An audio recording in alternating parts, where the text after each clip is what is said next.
Many times what happens in these situations, again, we go off and we have some privacy, we start developing a relationship, sometimes subconsciously.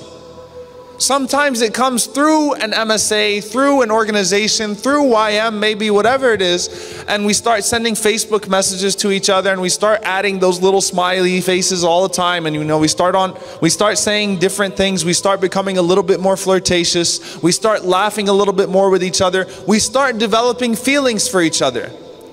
And it's kind of understood that, you know what, I'm going to marry you and you're going to marry me. Now the problem with all of that is that you start talking, and you're still convincing yourself, or rather shaitan is telling you, look, you're not doing anything wrong, alhamdulillah you didn't do this. And then when you do that, then shaitan says, well, it could have been a lot worse, alhamdulillah you didn't do that. So you start talking, you start meeting in public, maybe with a group of friends, then you start meeting alone, then you start tapping each other on the shoulder, then you start maybe touching a little bit, but you're not getting completely intimate. Then you go to the parents. You see the problem with the equation here? Then you go to the parents and you act like nothing ever happened. And then the daughter says, Dad, this guy wants to marry me. What do you think? And he says, I don't like him, he's not Hyderabadi. Or I don't like him, he's not from Palestine.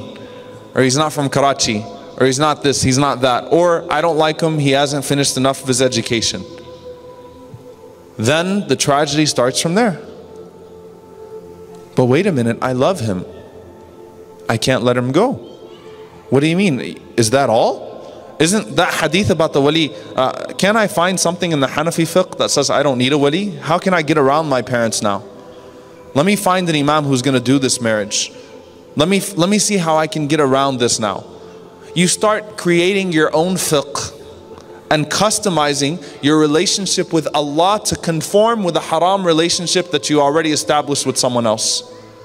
And then you want to say Islam is not fair. Why does Islam say that the parents have this authority? Why does Islam say this? Why does Islam say that? Why is this happening to me? But I love him, I love her, I can't let it go. You shouldn't have developed a relationship in the first place. If the equation was proper, then you wouldn't have found yourself in the dilemma that you're in. And then you say, but I can't live without her, I can't live without him. It's your fault. You started it.